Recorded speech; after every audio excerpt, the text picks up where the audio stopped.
You know, I thought next week was supposed to be the Fright Night episode of Dynamite. Apparently, Fright Night came 1 week early. Some say that the AEW locker room is still waiting out in the parking lot for the Blackpool Combat Club. They may be there all night. Hell, we may get to Dynamite next week and they could still be waiting in the parking lot. Where were they tonight? I don't even know what city they were in. Have you ever seen a roster? Just a roster of guys made out to look as fucking dumb as these people were tonight.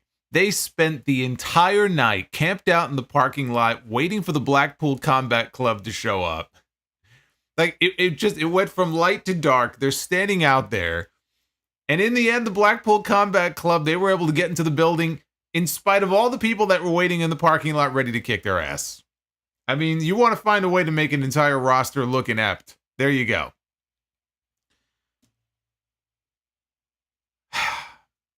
Where do I begin here? I'll tell you what I'll begin with. I'll begin with the stuff that I liked on this show. I liked the main event and the closing angle that we had tonight, because they are telling a story right now with the BCC, and not everybody maybe likes the story.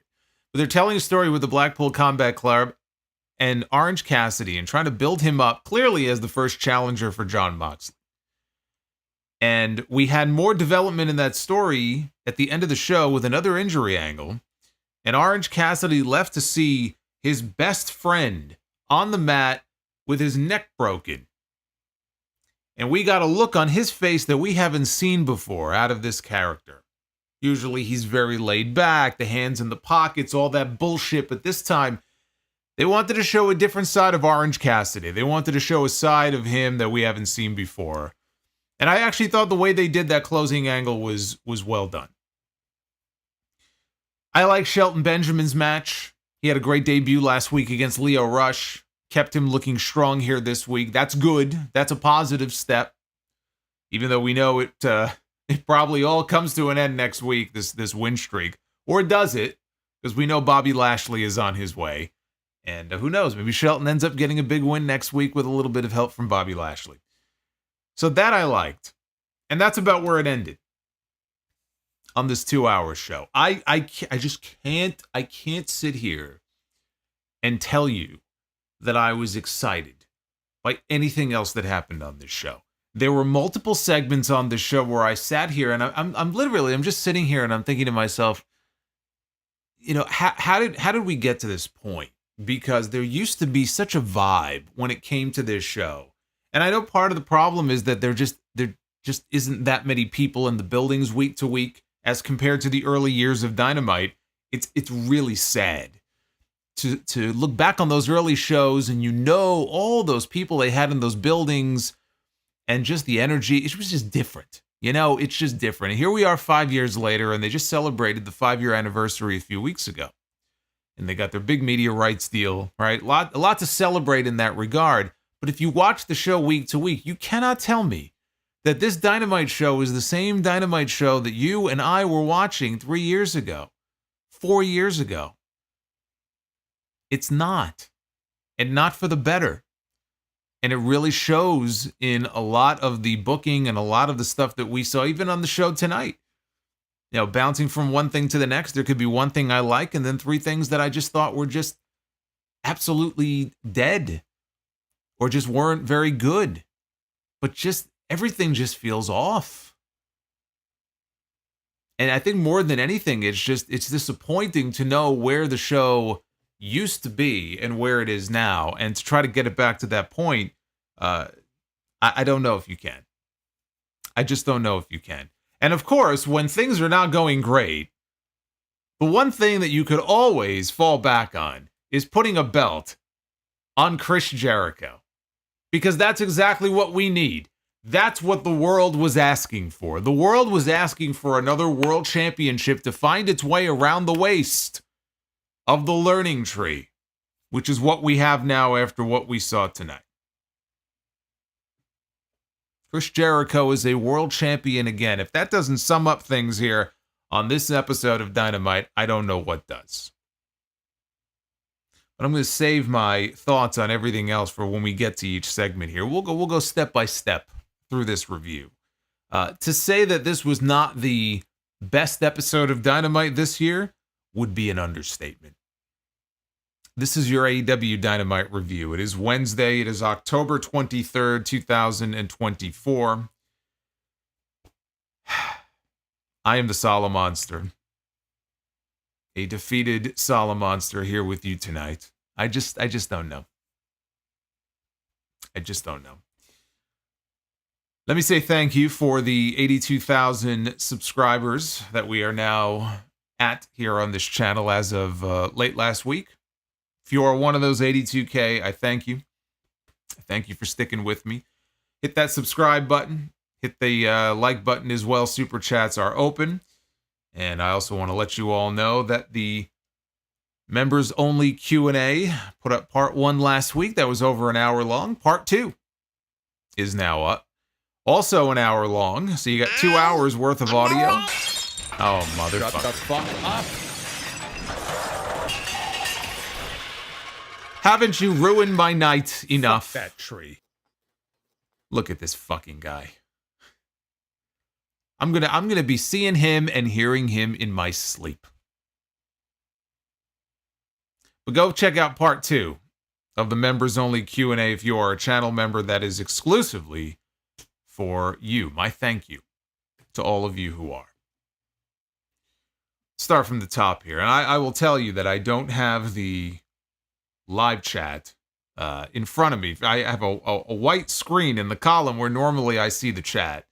I have no idea. It went blank as soon as I went live, so I cannot. I'm gonna have to go back and forth between screens if I want to see what's being discussed. So if I don't see everything that you're writing right now, I apologize, but I can't see anything.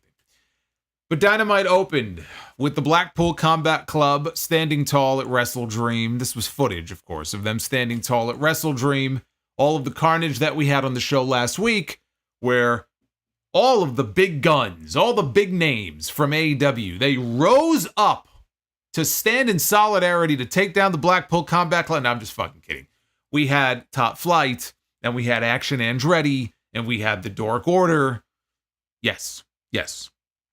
We had the Resident Job Squad here in AEW rising up, trying to stand up here to this invading faction. It did not go very well for them last week, to say the least. Moxley here in this promo that they were airing said, imagine what they could all become. Tonight, a little piece of someone will be destroyed for the greater good. And he hopped in the back of their pickup truck with the rest of the crew somewhere in the desert, and they drove off.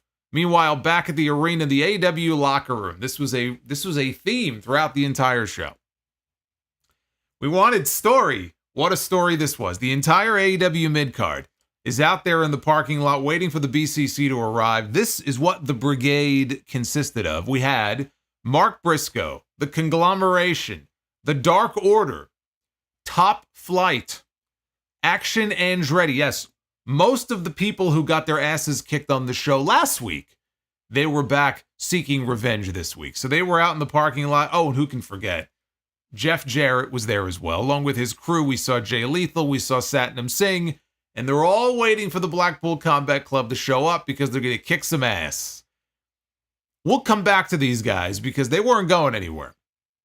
Inside the arena, Tony Schiavone was in the ring, and he introduced Hangman Adam Page to the ring to address what happened in the main event last week between Jay White and Christian Cage. For those of you perhaps who missed the show last week, maybe you did not see it, but we had a main event of Jay White and Christian Cage, and Kip Sabian was supposed to run in. He ran in a little too early. And because he ran in a little too early, Hangman Page ran down to the ring a little too early. And then he ended up literally laying on the ground outside, pretending the world couldn't see him for 5 minutes until they went to the original finish that they had planned. It was quite the spectacle at the end of Dynamite last week. But in the end, it was Hangman who cost Jay White the win. That was Jay White's first loss since coming back from the foot injury that kept him out. So Hangman mentioned dropping White with a buckshot. He mentioned nearly ending Juice Robinson's career and also beating Austin Gunn so badly that he can't even remember his brother's name. And right on cue, the brother attacked. Colton Gunn attacked Hangman from behind.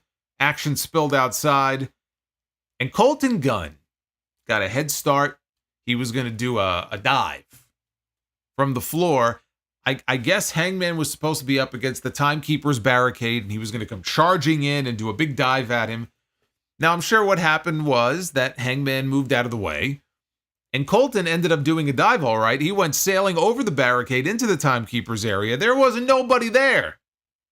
But the camera cut away in such a way where we didn't see Hangman duck out of the way. So all it looked like is this fucking idiot.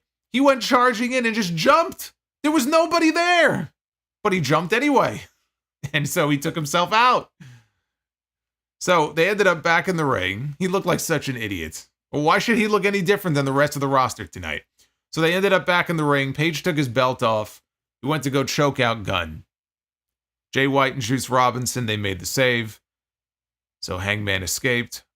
And he was limping from the brawl with Colton. And Jay White got on the mic. He said, "You can hobble away, but you can't hide." He knows how much that leg hurts him. The banner reads, "All Elite Wrestling," but Hangman can cover up his shortcomings with blood and barbed wire and fire all he wants to. When the bell rings, he'll never measure up to the Switchblade. And they haven't seen the last of each other, and so Page can go ice his leg, and they will see each other real soon. So we are, not surprisingly, going to get a rematch, probably at Full Gear between these two. Not much else to it, but I just thought Colton Gunn just looked like a fucking idiot. Diving into nothing. I had to go back and watch it again because I thought, okay, maybe, did I miss something? Maybe Hangman backdropped him over the barricade or something. Surely I must have missed something, but no. The way they shot it, you would just think that this guy was diving onto the Invisible Man. Quite the start to this show. I am the Shut the fuck up. This may drive me to my breaking point before this night is over. I've seen enough of this man. Fuck that tree. I have seen enough of this man for a lifetime. I have him in the artwork, too. Oh, for fuck's sake. Shut the fuck up. I have him in the artwork tonight as well. Fuck that tree.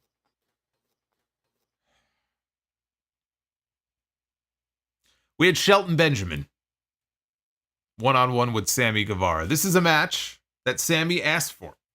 Sammy Guevara met Shelton Benjamin at a signing somewhere when he was a young lad. They included a picture of this in the video package they aired on Collision originally. And Sammy requested it, so that's how we got the match on the show tonight. Last week, Shelton made his in-ring debut against Lio Rush, and he looked like a monster. Throwing this guy, I mean, Lio Rush is obviously a lot smaller, so he made Shelton look bigger than he's ever looked in his entire career. And he looked great. It was a great debut last week. So this time it was, I can't even say last week wasn't competitive. It wasn't a total squash, but it was definitely more competitive here this week. Sammy low-bridged him outside. He connected on a top rope moonsault. He wanted another dive. MVP got in the way, and he kind of froze, but that gave Shelton enough time to kind of get his bearings back. Sammy went for a dive anyway. As he came soaring through the ropes, Shelton caught him and gave him a belly-to-belly overhead suplex. I mean, he threw him. He chucked him through the air. He got hang time, and then he landed on the ramp, and that took us into a commercial break. A little bit later on, Benjamin took Sammy to Suplex City with a series of Germans. I mean, you would watch this and almost think that Shelton Benjamin was good friends or something with Brock Lesnar, throwing him around. Later on, there was a pop-up cutter that only got a 1 count for Guevara. He tried a springboard. Benjamin, though, hit a super kick in midair on the way down. He knows what that's like. Shelton Benjamin knows what that's like, to eat a super kick out of midair. That's what happened to Sammy here. And Sammy clutched his ankle on the landing, so hopefully that was nothing. One more super kick led to a step-up corner knee strike and then a T-bone suplex. Same move he beat Lio Rush with last week, which almost seems a little, I don't know, a little anticlimactic. Maybe it's just because, especially in AEW, in so many of these matches, there's so much insanity in the ring when it comes to these big moves. That to see him win with that, it almost seems just underwhelming, right? But it's still, you're still taking a T-bone suplex from Shelton Benjamin, so I mean, it's fine, but they're doing so many crazy things to each other. It almost feels like that's it. But he beat him with the move. I thought it was another great showing for Shelton. Good match here from these two, but a great showing for Shelton. He got a win last week. He got another win tonight, and he's already scheduled for another match next week. The biggest match yet for him against Swerve Strickland. So it's early yet in his run, but so far so good. This is how you build somebody up. You get them consistent television time week after week on the show. You book them to look good, and you give them wins, and you let them rack up wins. It's common sense, right? Booking 101. So far, so good. What's going to happen in the ring with Swerve next week? I'll tell you the one thing that I didn't understand here, unless I missed, there was some kind of an interview or something. There was no Swerve on the show tonight. There was nothing with Swerve. So they promoted the match for next week, but we did not get anything with Swerve on the show tonight. That was a little surprising. But they are going to have a match on the Fright Night episode of Dynamite next week. I think, well, we know that Bobby Lashley is on his way in. It's only a matter of when. Do they do it next week? Do they save it for Full Gear? I'm of the opinion that you do it next week. I'm of the opinion that I think it will happen next week. Now, is it a case where Swerve beats him and then Lashley appears? You know, maybe puts him in a hurt lock or something? I think Shelton could very well walk out with the win. You know, if Lashley were to show up and cause some kind of a distraction or get involved in some way, we may not even get a clean finish. We could just as easily get a no contest or a DQ next week.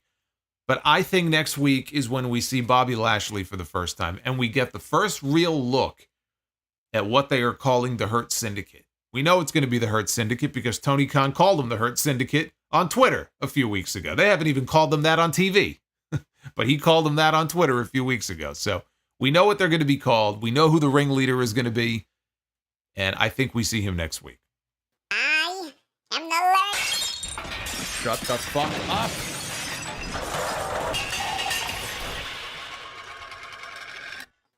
Fuck that tree.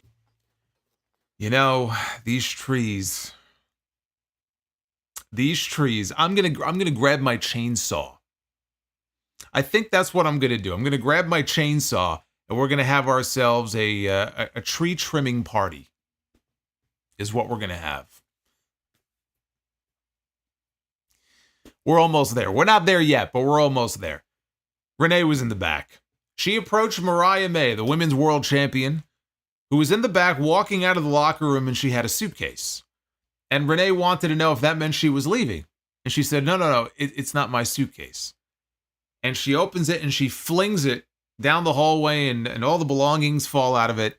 And it's Anna Jay's suitcase. Because Anna Jay beat her on Collision in an eliminator to become the #1 contender now for the women's world title. So they're going to be wrestling against Sue.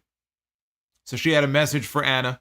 She said Anna does not belong in the same ring with her, let alone in the same locker room with her. And right on cue, as soon as she was done with her line, Anna Jay is right there. And she attacks. And the two of them start scrapping, and I shit you not, it's as if they were attached at the hip. Christopher Daniels is there. You've never seen a man. He should have been a fireman. He should have been a fireman or a police officer. He would have been right there on the scene. You need help? Right? Ma'am? Your purse got snatched?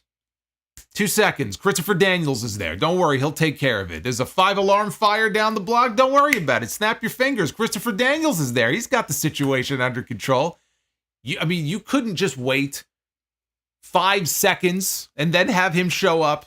It's like they were standing there next to each other, and they literally ran into the frame together. So there he is, and he's getting in between them. No, not tonight, not tonight. And that was it. That was the end of the segment. But boy, again, you would think that these two were bound by a leather strap. He was there so fast. It's like he teleported. We got a video package that focused on Will Ospreay and Kyle Fletcher and their history together.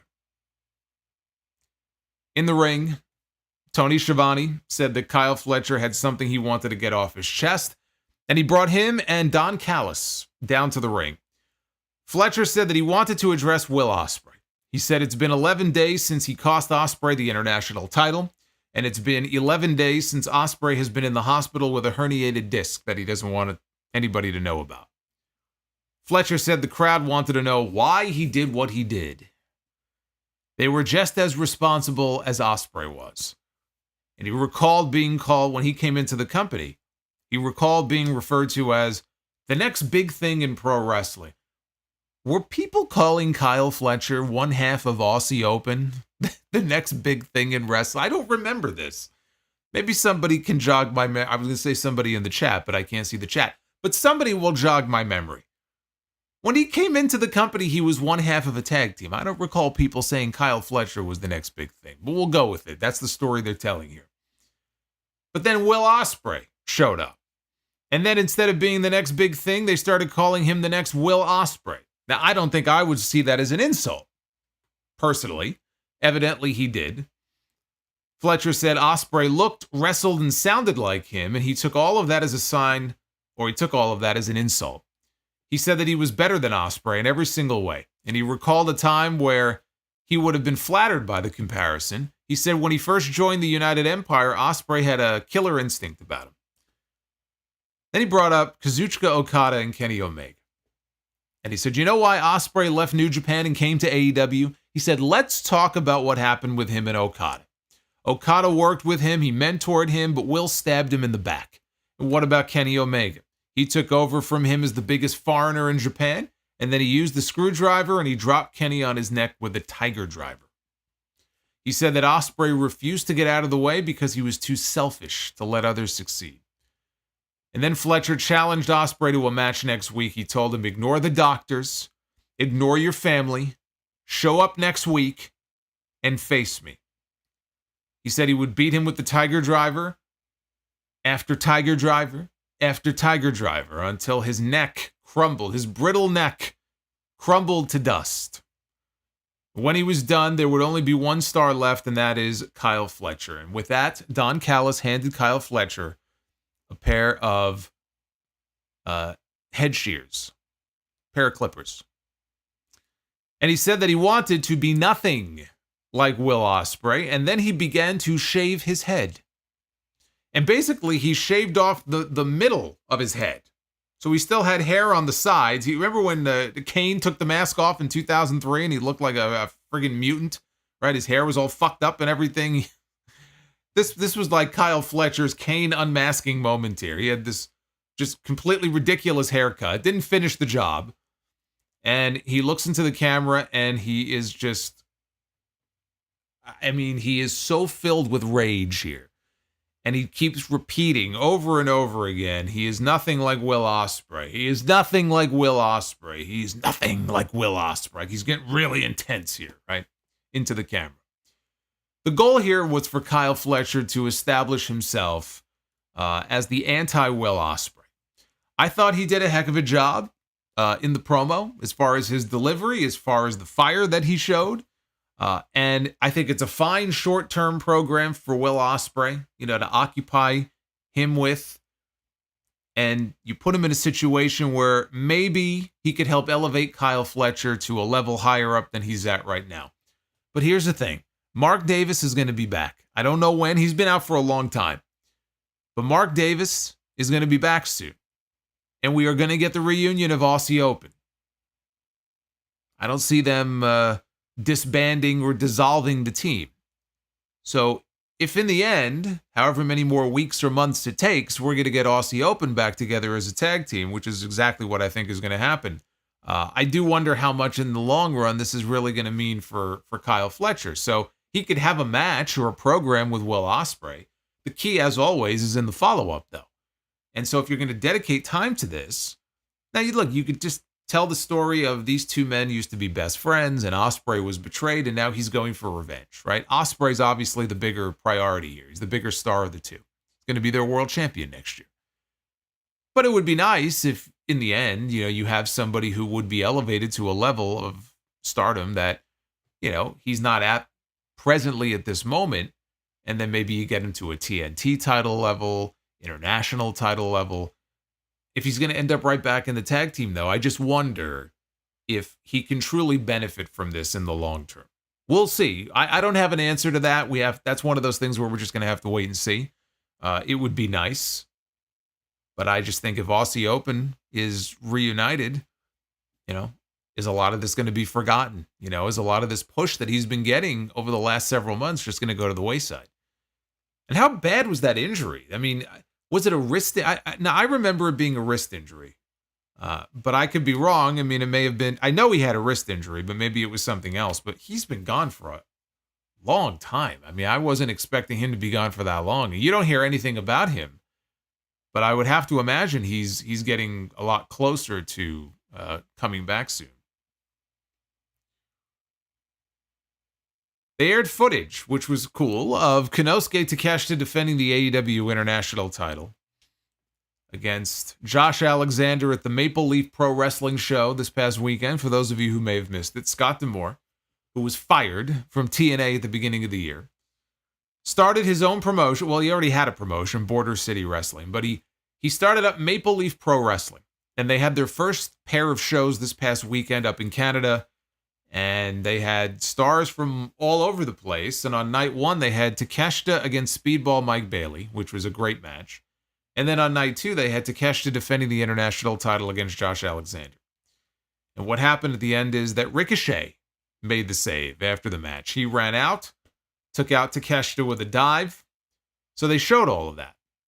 We go to Renee in the back, who is with Ricochet. And he said that he's a man of his word. Said that he would show up anywhere, anytime to get his hands on Takeshita, and that is exactly what he did. Despite not being pinned by Takeshita, he said it's been him screwing him out of the international title twice now, so he challenged Takeshita to show up on Rampage on Friday night. I was waiting for it. It was only a matter of time. But here we are finally, yes, Ricochet on Rampage. You had to know that it was coming. Ricochet on Rampage. You know how many careers have gone to just, into like a black hole on Rampage? Ricochet is now on Rampage this week. And I can't say I'm surprised, but I think we all knew that was coming. I do wonder how much longer we have with Rampage. I've seen reports that it could be wrapping up in a matter of weeks. I've seen reports that it may go through the end of the year. I don't know how many more Rampages we have left. Any given week, Ricochet could be on the very last episode of Rampage. MVP walks in. He's got his business card. He's got Shelton Benjamin with him. And he tells Ricochet, he goes, new company, new beginnings. Compliments Ricochet on his suit. Hands him his business card. You know, if I were Ricochet, I would highly consider taking him up on his offer. We've had Shelton Benjamin getting FaceTime and time in the ring each of the last 2 weeks. He's got a big match on tap for Dynamite next week. I think Ricochet, frankly, would benefit from linking up with MVP at this point. Maybe he'll get himself off Rampage. I'd think about the offer if I were him. Then we had Brian Cage and Lance Archer, who, of course, were traded over to Don Callis, and now they're a big monster tag team together. So they were in action next. Holy shit. It's Natasha. Wow. I believe in the monster, 'cause they love him in London, in Paris, Look at in this. Tokyo, America, Scotland, and Canada, I love and it. Mexico. They say, I believe in the monster. I believe in the monster. Oh my God, Natasha believes in the monster, and I do believe that that is a bomb. From Natasha with a $150 super chat. Holy shit, Natasha, thank you very much. I heard from Natasha. She tweeted me earlier. I'm the last. And look Shut who the ruins fuck it. up. Look who ruins it. Fuck that tree. Unbelievable.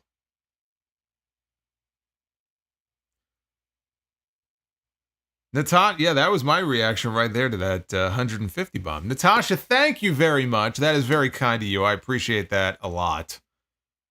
Always love seeing when that pops up. Makes my eyes bug out of my head. Thank you very much. I'm going to read your message and everybody else's here in a little bit. We're going to hang out. Boy, am I interested in seeing your feedback to this show tonight. I can't see you in the chat right now, so you're going to have to let me know what you thought of Dynamite.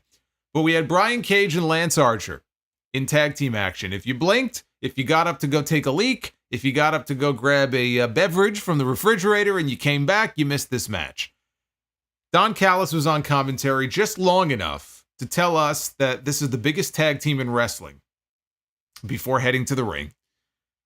I don't think we were ever told who the local job guys were. Victim number 1 and victim number 2, I guess. We got a quick chokeslam powerbomb combo, 30 seconds, done. That was it.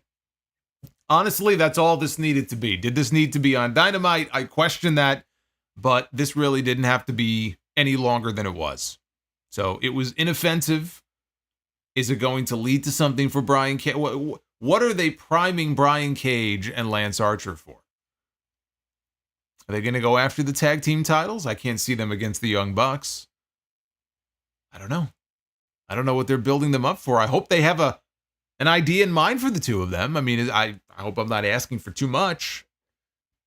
I don't mind a job match like this, a squash in 30 seconds to build two people up, but I'm just curious, where do you slot them? Who do they work with? Who do they feud with? If not the tag team champions, I'm not sure. Now, the AEW crew, they were still waiting around. Here's the latest update for you. They were still standing in the parking lot. They were brandishing weapons. They were waiting for the Blackpool Combat crew to show up. Because when they show up, boy, do they have a beating coming their way, right? We're gonna rip them limb from limb. Boy, this is a tough crew that we got standing outside the building here. So they're waiting out there, and Chuck Taylor walks up. And he tells the conglomeration that Mark Briscoe's match is up next, so he's got to get inside.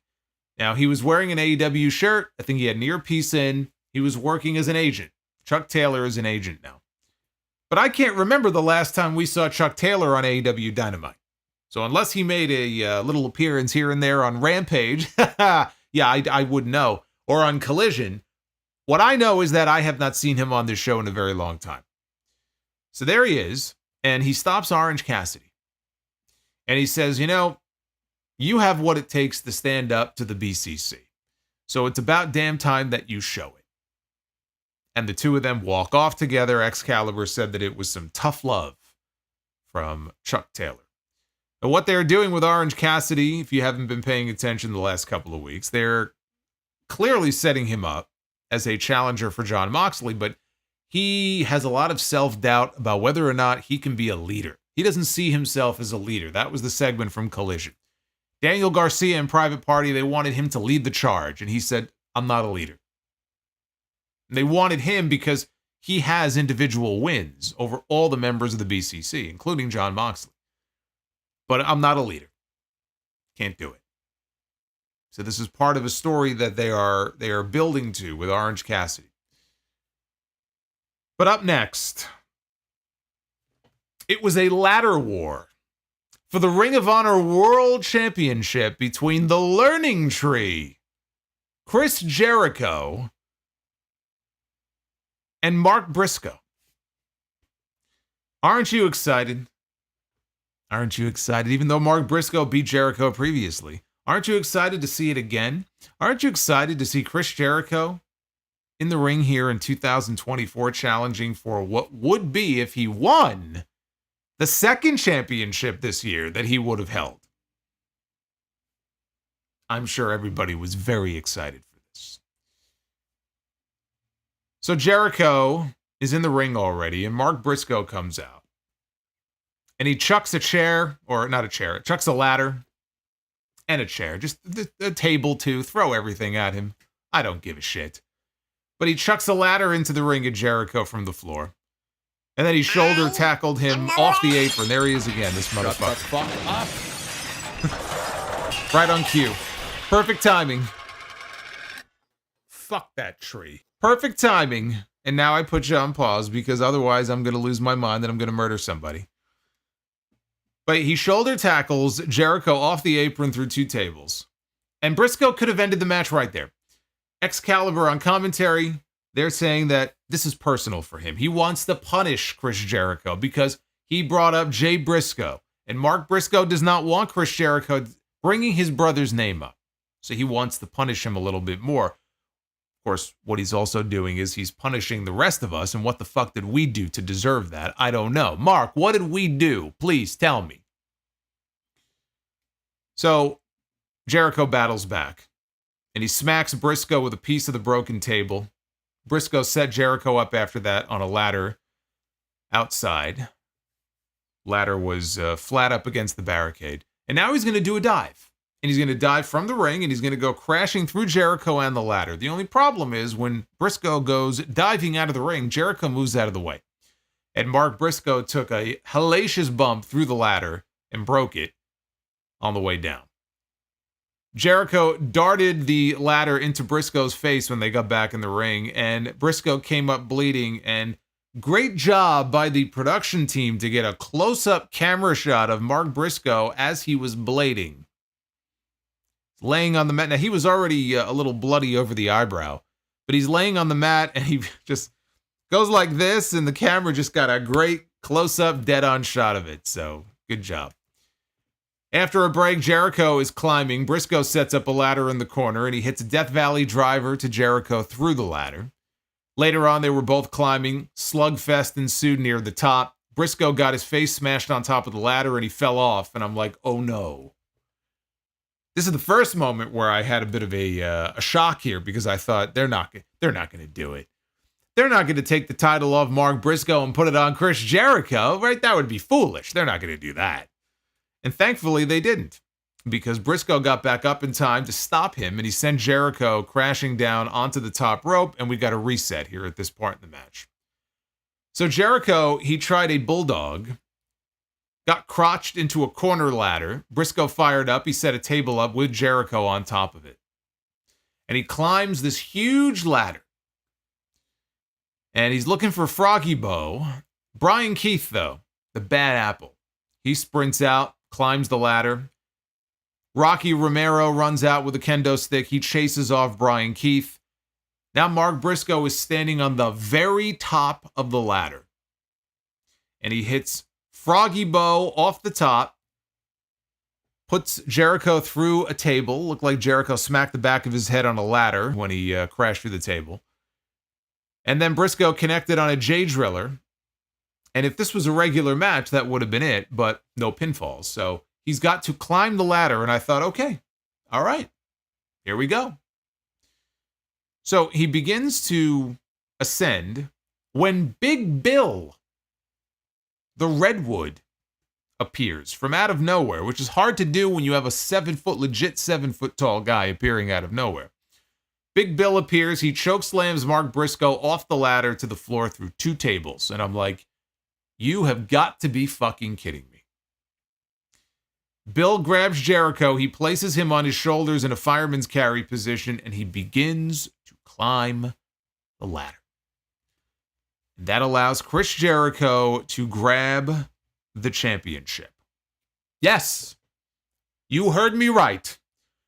For the second time now, Chris Jericho is the Ring of Honor World Champion. From the Ocho, he now becomes the Nueve. This is what we're going to hear now every single week. It's no longer the Ocho. Now it's the Nueve. He is once again the ROH champion because that's exactly what we need. That's exactly what the world was clamoring for. Chris Jericho with another belt. That is what I think of this match and of this segment and of Chris Jericho having another championship belt. This man had the Ring of Honor World title already once before. This man had the FTW championship, and we had to go around now for however many months it was with him as the FTW champion. And now we just put the Ring of Honor World title right back on him. And you know what the funny thing is? And actually, before I even tell you, the segment wasn't over yet. So Jericho had all of 10 seconds, if that, to celebrate his big championship win, when who should walk out but the Stone Pitbull? Tomohiro Ishii walks out with Rocky Romero by his side, and so they're already teasing Jericho's first title defense is going to come against Ishii. And I never thought I would sit here and say this because I like Ishii. But he came out and I just groaned because we've already seen this before, number one. And number two, who gives a shit? I mean, seriously. Seriously. You're going to tell me that when he walked out, you were genuinely excited? As if this is something that you've never seen before? As if this was something to truly get excited about? Put the Ring of Honor World title, take it away from Mark Briscoe, put it on Chris Jericho, and now let's send Ishii out. And oh my God, we got ourselves a dream match. We got ourselves a dream match here. I don't care. They actually got me not to care about Ishii. I didn't think that was possible, but here we are. They took some rough bumps here in this match. The Froggy Bow off the top of the ladder was a cool spot. But the thing with Jericho getting another belt, I can't even get terribly upset about it. It's just, I find it to be more sad, I guess, than anything else. I think sad is a good word for it. That we once again creatively find ourselves in a situation here where we need Jericho to be walking around with a world championship. And what I was going to say before, the funny thing is, if I actually thought that by putting the Ring of Honor World Championship on Chris Jericho, this would mean that he would spend most of his time on ROH, I'd be okay with it. Because I've been saying it for the longest time. And I'm not even saying that Jericho has absolutely no value left to give in him. He has a lot of equity that he has built up on television over all these years, right? Multiple decades. It's why they brought him into the company in the first place. He was the first man to wear that AEW World Championship, which was the right move. And he had the inner circle and everything, and he was a big part of the birth of AEW and the initial growth of AEW. And if ever there's an AEW Hall of Fame that gets created, Jericho will be in there. You can say Jericho's a first ballot AEW Hall of Famer. He was part of the fabric of that company from day one. All of that is true.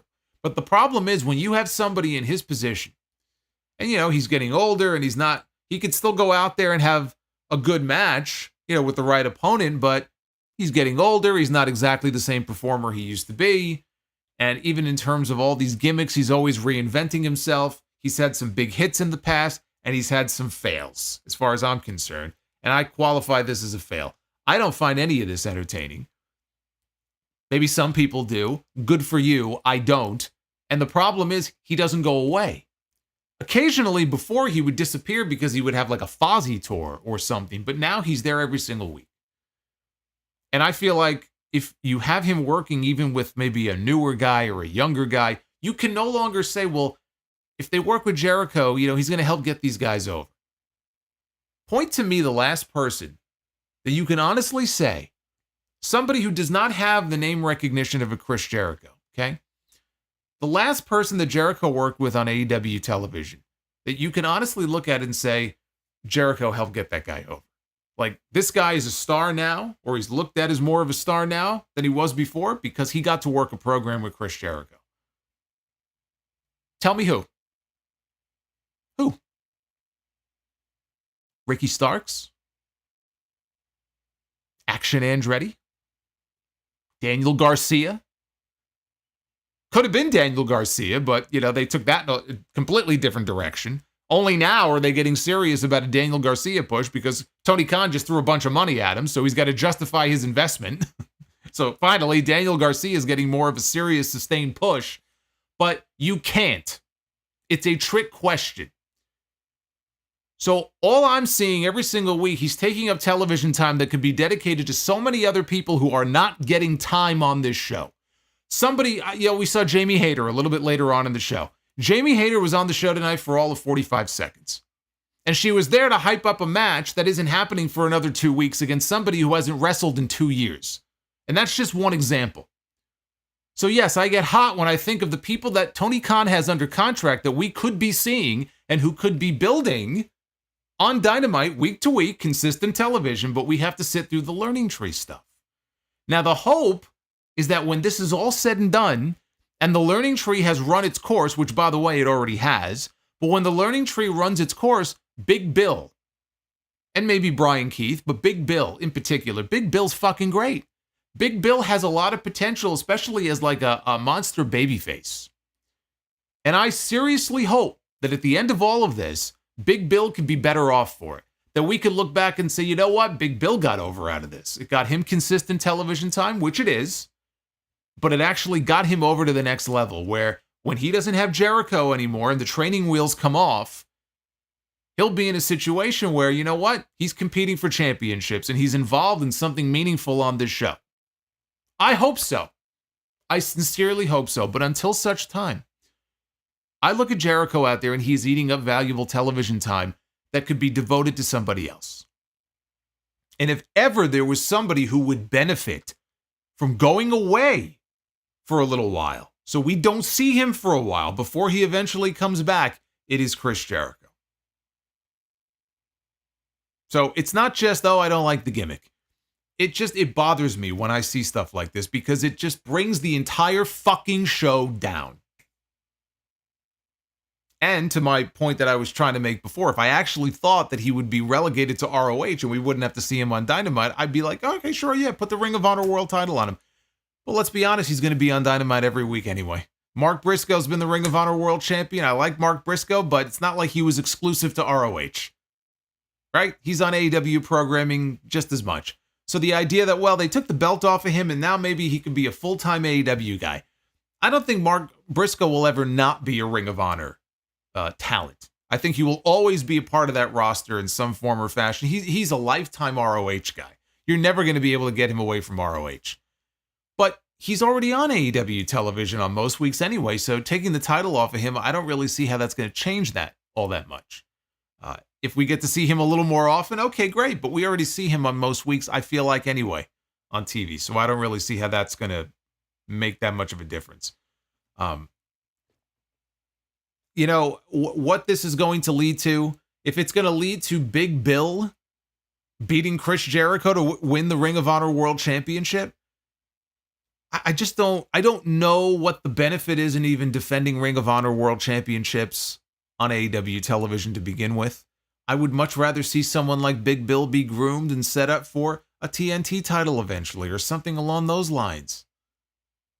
You know, him winning the Ring of Honor World title, if that's where this goes, for all we know, it could just end up back on Mark Briscoe. And they just wanted to do a title change. Very possible that Mark Briscoe wants his belt back and he gets it back. Maybe they can use it to benefit Big Bill in some way. I'm trying to come up with a way that this could actually end up, you know, in the end, working out in a positive way. But in the moment, as I sit here and I talk about this, it just gets me fucking angry. Because I have to sit here and talk about Chris Jericho winning another championship here. And I'm like, what the fuck are we doing here?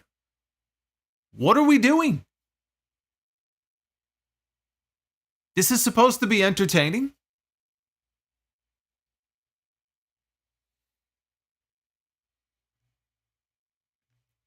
I am the Lord. Shut the fuck up.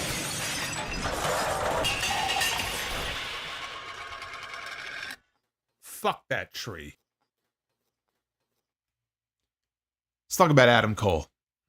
Here's another story here I've got issues with. Adam Cole made his return at WrestleDream, as did MJF. Adam Cole made his return to Dynamite last week, and he cut a promo on MJF, never brought up his injury as any sort of important part of the story as to why he still has beef with MJF. He just doesn't like him. He's a liar, he's a fraud, and I'm going to kick your ass. That was the gist of the promo last week, okay? Pretty weak stuff. Adam Cole came out here tonight to tell us a story. He was interrupted immediately by Roderick Strong, Matt Taven, and Mike Bennett. Roddy called MJF an egomaniac and a user and claimed that he used Adam Cole and the Adam Cole brand to get the fans to care about him. He said MJF never checked on Cole when he was hurt, but they did. Bennett piped up, said their friendship was bigger than MJF. They needed to finish what they started together. Taven said the best times of his career were when they were together. Strong complimented Adam on his hard work to come back from his ankle injury and said that they need to take Max out together. He said he wanted Max first. Cole said that Roddy was absolutely right and maybe they should do it tonight. So they called MJF out to take his ass kicking. MJF appeared on the screen. Of course, he was not there. He was getting a massage. He then laid out a challenge. He said the first one of them, either Adam Cole or Roderick Strong, that gets 3 consecutive wins will earn a shot at MJF one-on-one at Full Gear because, as he said, he's not showing up until the pay-per-view. So all the MJF fans out there, if you're tuning in each week waiting to see MJF on the show, now you don't have to tune in until Full Gear. So this is the old MJF trope about how he always makes his opponent, his rival, have to jump through hoops, right? Remember Jericho? What did they call it? It was the, I forgot the word he used for it, but Jericho had to win like 5 matches. It was like the 5 labors. Yes, that's right. Yeah. The 5 labors of Jericho. It's a fucking labor to sit through Jericho today. The 5 labors of Jericho, and I think he did the same thing with Punk and other people as well. But the Undisputed Kingdom is still a thing. Why? Why? Why is that still a thing? I thought for sure as I was watching this segment and Roddy was being very complimentary of Adam, I thought for sure they were going to jump this guy in the ring. They were all going to turn on him and they were going to beat him down in the middle of the ring. I was very surprised that they were, Tony Khan was disciplined enough not to do that. Not yet anyway. Doesn't mean it still won't happen. But, you know, the problem with that is that I would have been fine with them forgetting the entire thing, the entire alliance, the whole thing. Just forget it ever even happened. And let Adam Cole go out and do his own thing for a while. Yeah, let him stand alone. Let him just kind of march to his own drum. Now, if they eventually do have these guys turn on him and they break up, like, I'm not invested enough in them as a group to give a shit. So if they turn on Adam Cole and then Cole has to feud with Roddy and, like, I don't care. I would rather they just forget the whole thing and, again, just keep them apart and let Adam do his own thing. Just completely wash the stink away from the Undisputed Kingdom. The entire thing was a fail. It was a failure from day one. As soon as the two of them got hurt, the whole thing was done. It was done before it even got started. Wardlow, I don't know, when we're going to see him again. Supposedly, he might have a knee injury. But look, even if he's out hurt with an injury right now, and that explains his absence, that doesn't excuse, of course, the booking of Wardlow over the past 2.5 years. So, by no means does any injury he may or may not be suffering from right now excuse Tony Khan's booking and treatment of Wardlow over the past few years. That is among the most egregious of all of the booking flaws and the fatal errors that Tony Khan has made over the last few years.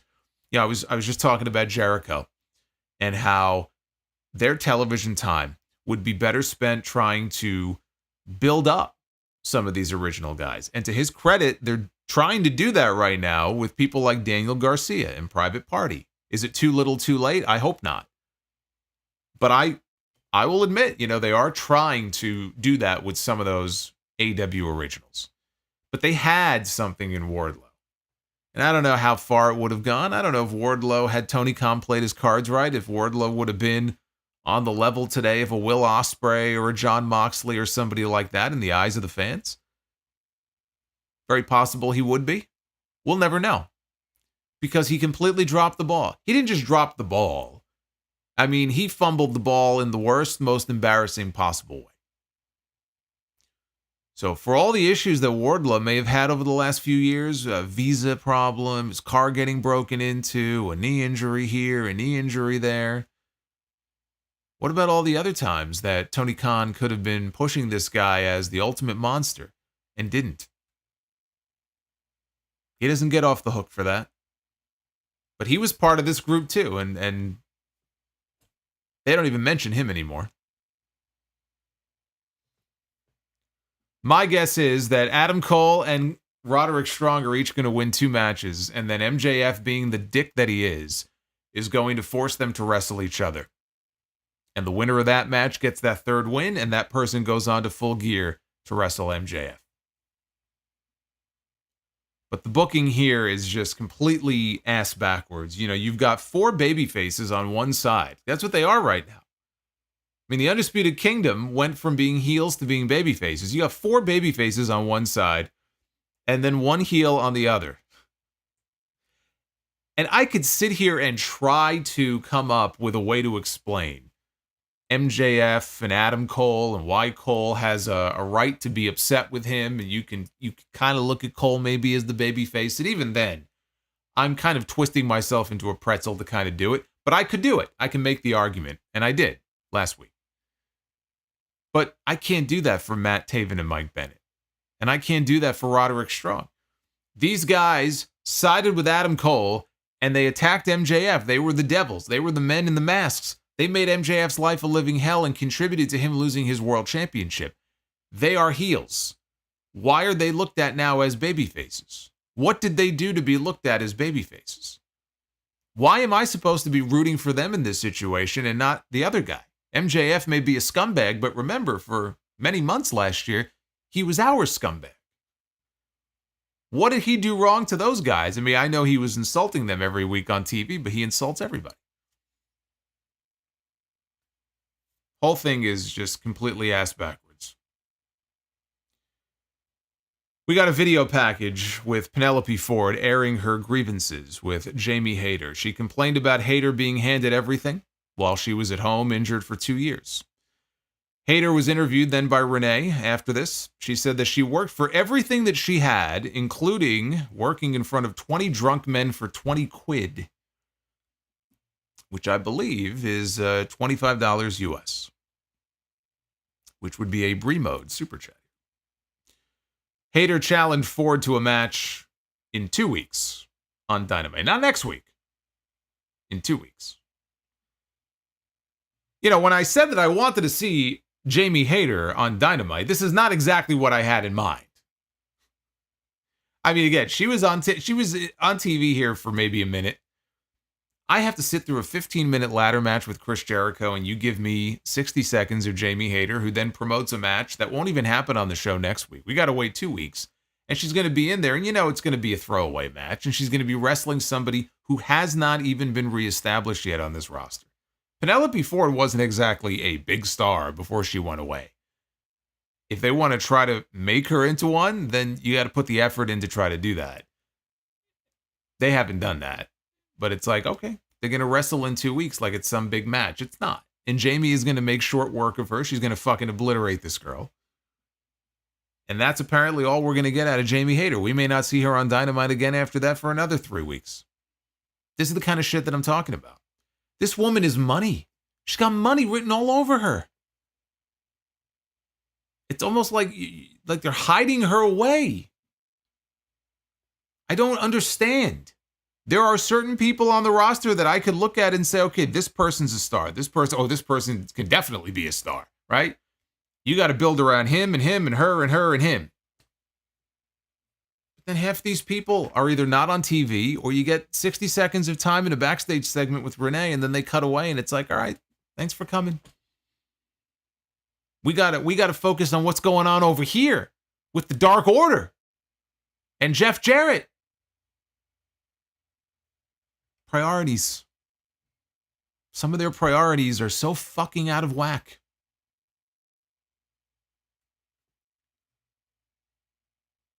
Now, the House of Black. We go into the House of Black. Here's another example. How often do we get to see the House of Black on Dynamite? Not very often, right? Collision, usually more so.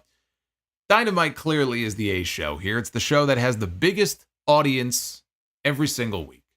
Whatever Collision gets, I don't even know what Collision gets these days. I know Rampage recently hit its all-time low numbers. Rampage is dead. But Dynamite clearly is their A show. And the House of Black is not treated like an A show faction. But we got to see them on the show tonight against their 3 victims, Kevin Koa, Jaden Monroe, and Puerta de la Muerte. De la Muerte is a good way to describe most of this show tonight. Malachi Black immediately hit the end kick on Muerte. Matthews tagged in, hit a double stomp on Koa's arm, and then he got steamrolled by Brody King. Anyway, long story short, the House of Black won. Big surprise, I know. Buddy Matthews got on the microphone when the match was over. This was a surprise. Got on the microphone, and he said that now that he's been cleared, next week, Buddy Matthews one-on-one with Adam Cole. Well, that came out of nowhere. So we go to the back after this. Adam Cole is back there with the Undisputed Kingdom. And he sees, here come the House of Black back through the curtain. So he excuses himself from Renee and his friends. And he walks over to go speak with Buddy Matthews. And he asks him, what's your beef with me? You're throwing my name out there. You're picking a fight with me. What's going on here? What's your issue? And Buddy says that he's picking a fight with him for one reason, because he's fragile. Let's be honest, he's not wrong. You look at the last 2 years of Adam Cole's career, right? His body has been pretty fragile. And I almost feel like he's just one more serious injury away and he's going to get that label, the injury-prone label. He had the concussion that was very bad. This ankle injury, it was more than just a broken ankle. You don't break your ankle and then you're out for fucking 14 months, right? This was a situation where he told Sports Illustrated, and he was on a podcast as well, his ankle bone disintegrated. Like when they went in to do the initial surgery, because he needed 2 of them, they went in to do the initial surgery and he woke up from the surgery and they said, well, we got some bad news for you. And they told him it was a lot worse than we anticipated. And they saw the piece of bone was sort of floating around his ankle. And when they grabbed it to try to get it out of there, it literally disintegrated. And so he's got about 8 screws, no metal plates. He's got 8 screws, and they got a cadaver bone from a donor patient. So he has somebody else's ankle bone in his body now, which was a lot better than putting in a plate, because, if you have a plate, it affects your mobility. Not unlike Brian Pillman, and they had in his case, they had to fuse his ankle into one position, which was very painful and definitely affected his mobility. He went from flying Brian and he wasn't flying anymore after that injury. But I guess if you have like a metal plate there, it would have affected his mobility and possibly how he wrestles. So it's better to have a bone, but it's a bone from somebody else. But it was a very serious injury. So it's fair to say, that, Adam Cole's been pretty fucking fragile over the last couple of years. And I hope for his sake that he can put the injury bug behind him, because if something like that happens again, I mean, that's tough to come back from. But we don't get to see the House of Black on Dynamite very often, and I should have known better. When I first saw them, I'm like, okay, this is good. And then when this was over, I said, okay, well, now we know why. The only reason they were even on the show tonight was to set up the Adam Cole match that Buddy Matthews will lose on next week's show. I doubt we see the House of Black on this show again for a while. I am the Lord. Shut the fuck up.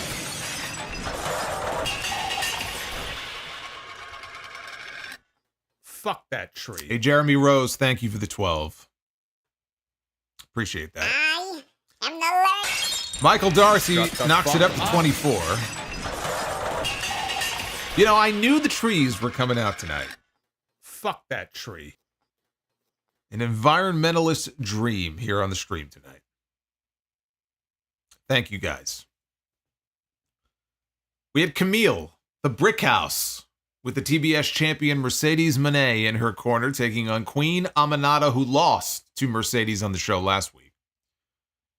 After Camille showed off her power early on, Aminata battled back, some pin attempts, ran into a backbreaker. Aminata fought back, hit a snap, neck breaker, and that led to a wild running boot with Camille in the ropes. And that's honestly the most vulnerable that we have seen Camille so far in her AEW run. The few matches that she has had, she's not looked as vulnerable as she looked here. Camille tried a powerbomb. Aminata rolled through for a near fall. Camille managed a torture rack into a sit-out slam. Aminata kicked out.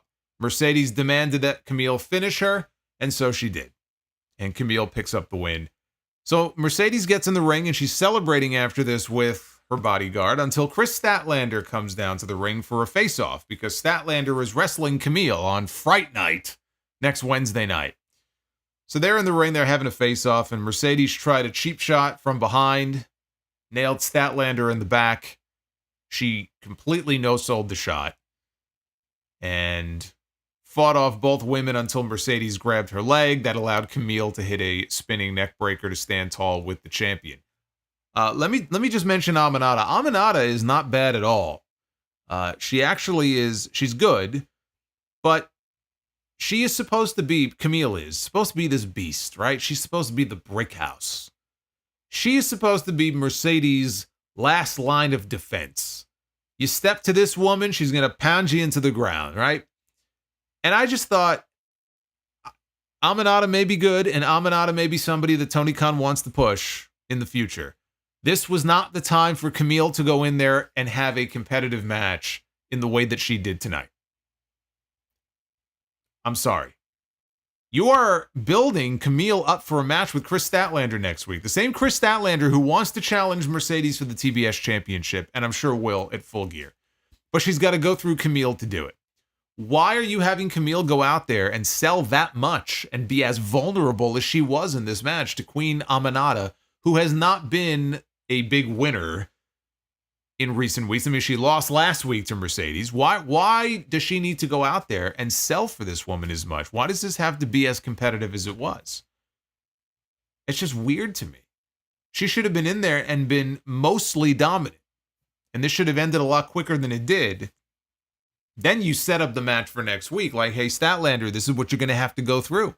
You want a shot at that? You got to go through me. And let Chris Statlander be the first person to really set this woman back on her heels. Like, holy shit, we have not seen Camille rocked in this way and this vulnerable since she came to AEW.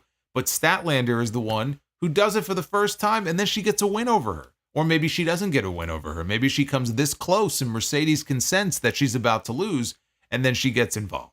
However the finish is going to go, then they may not want to beat Camille clean next week. I just thought it was a weird choice, though, for her to be this competitive with, of all people, Queen Aminata the week before she's going in there to wrestle Chris Statlander. Now, we go outside the arena, and a car arrives. Now, all the ECW guys are still waiting out there. Did I say ECW? All the AEW guys are waiting out there. ECW is coming up in a couple of weeks. NXT is going to be the ECW arena. But they're out there, and they're demanding that this person get out of the car. And it turns out that it was not the BCC. It was the Patriarchy. Christian Cage tells them all to back off until he looks over on the side and he sees Kip Sabian. Kip Sabian has been stalking these men now for weeks and weeks. It feels like months. It feels like years. So they chase after him. And they chase him all the way into the building and into the ring. Maybe he wants to beat his ass for botching the finish to his match last week. Maybe he's going to shoot on him. I got excited here. Maybe Christian's going to shoot on Kip Sabian. But they're in the ring, and then we cut to the back on the screen. We see Hook, and he is storming through the backstage area. Renee tries to catch up with him, and she asks him if he knows who attacked his father, because one of the segments they promoted for the show tonight was that Hook is going to reveal, he's going to call out the attacker, the man or men who attacked his father. They needed some kind of storyline. Well, they actually didn't, but they decided to come up with a storyline explanation for why Taz was going to be gone for a while. He just had legit knee replacement surgery, which is why tonight we had Matt Menard on commentary. Last week it was Jeff Jarrett. And Matt Menard is very good. I know he's done commentary on, I think, Rampage. I thought Jeff Jarrett actually did a pretty good job last week, but Matt Menard was good too. But this is the storyline they came up with to explain Taz's absence. And Hook tells Renee that he does know who attacked his father. And he said the scumbag in the ring right now did it. And he's going to go out there and kick his ass. He didn't say a name. He just said the scumbag in the ring. So the announcers question who of the four in the ring he could be referring to. Hook hit the ring. He was about to attack Christian when Sabian hit a low blow. And Christian then looks at Kip Sabian and he says to him, look, I know why you took my pen all those weeks ago when he was going to sign the contract to cash in on his guaranteed world championship match that he has. I know why you took the pen and you stopped me from cashing in on my opportunity. But I'll deal with you later. Go stand in the corner. And so Sabian goes and he stands in the corner. Nick Wayne tried Wayne's World. Hook, though, caught him and put red rum on. Christian hit him in the back with the that case, I guess you would call it, that the contract was in. Hit him with the case, and then he gave him a kill switch onto the case. And he whispered to Tyler, which is Hook's shoot name. He whispered to Tyler that this isn't what you think it is. And with that, the Patriarchy walked off along with Kip Sabian. So was Christian the attacker, or was Kip Sabian the attacker? Maybe he was doing it on behalf of the Patriarchy. I mean, based on what Christian said to him here, I guess the idea is that it was Christian. But I guess we're going to have to wait to find out why Christian would attack a 57-year-old retired announcer. I can't wait. I can't wait to find out. They're telling a story here. Fuck if I know what the story is, but they're telling a story here. I don't know why the man with the guaranteed world championship would even be concerned with Taz, but boy, I can't wait to find out. Then we had the main event, which was Daniel Garcia and Private Party taking on the Elite, composed of the Young Bucks and the TNT champion Jack Perry. There was no Okada on the show this week.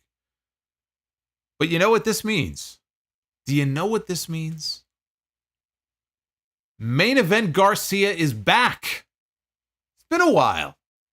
I need somebody to go back and add it up. Add up all the times that Daniel Garcia has been in the main event on Dynamite since he debuted in this company. And I guarantee you, if he's not number one, he's got to be in the top three. There's a reason why I called him Main Event Garcia back in the day. So we had Main Event Garcia back on the show tonight. But this match here, this main event, love you, Solo. It served You are Solo. Tribal Chief. It served Solo, the tribal chief. Hey, Uffman, thank you. This match served three different goals. It set up the next phase of Orange Cassidy's character arc in this story that they're telling. It served to further cement the TNT title direction with Daniel Garcia and Jack Perry, and to set up a big tag team title match for next week's show. So it actually was an important match, and I actually thought they hit on all of those goals, which is what I liked about it. As the match was in progress, they showed all of the AEW geeks still waiting out in the parking lot 2 hours later. It was light outside. I should point that out again. It was light outside. When this show started and everybody was congregated outside, it was light outside, and now it was dark. Which is the show where you would find most of these guys if it still existed. Stokely Hathaway was in the front row, talking shit to Isaiah Cassidy. Garcia was trying for a hot tag. Matt Jackson pulled him from the apron at the very last second, sent him into the barricade. Jack Perry connected with a powerbomb on Garcia through the timekeeper's table. Zay managed a hot tag to Marquen. The Bucks rolled through a double Hurricane Rana and got a super kick party. Garcia recovered. He sent Jack Perry flying over the barricade with a big boot. Ate a big foot, went sailing over the railing. Zay fought off both Bucks, who wanted a TK driver, but Private Party hit the silly string into a cradle for the shock pin. And just like that, they pinned the tag team champions, did Private Party. Now, had they done that at Wrestle Dream, they would be tag team champions right now. But they beat the tag champs. After the match was over, Zay took the mic and he told the Bucks, "We proved that we've got your number. And again, we're coming at you to challenge you to a rematch for the tag team titles." The Bucks started walking off. They had no interest in this until Zay said that he has an offer that you won't turn down. If Private Party loses, they will split up as a tag team for good. And as he said this, Marquen looked over at him like, wait, what? He was caught off guard. It didn't look like he agreed with that challenge. But the Bucks liked it, and they accepted, and so the match is on for next week. Either Private Party win the tag team titles, or they will split up forever. And that was the word that Isaiah Cassidy used a few times. He goes forever, for good. But we weren't done yet. The show continued. Because outside, the BCC's pickup truck finally arrived to the arena. Only Marina Shafir emerged. She was all by herself. And it was a diversion. I know. I mean, all the brain power of the people that were out here in the parking lot. How could they not see this coming? Why would you have everybody, by the way, congregated in that one area when you can get into the building from the front? Or you can get into the building maybe from the side? Why wouldn't you have some people stationed in the parking lot and then some people stationed in the front and then maybe 2 guys on this side and 2 guys on that side? They had everybody in the parking lot. They didn't think, oh shit, they might be able to get in through the front. They weren't thinking. So Pac, Claudio, and Wheeler Yuta all attacked Garcia and Private Party with chairs in the ring. They made every single one of these people that were out in that parking lot, they made them out to look like the biggest dorks in the entire world. Okay, there's a reason why I call them the Dork Order. They were among the crew that were outside. They made them look so stupid and so inept.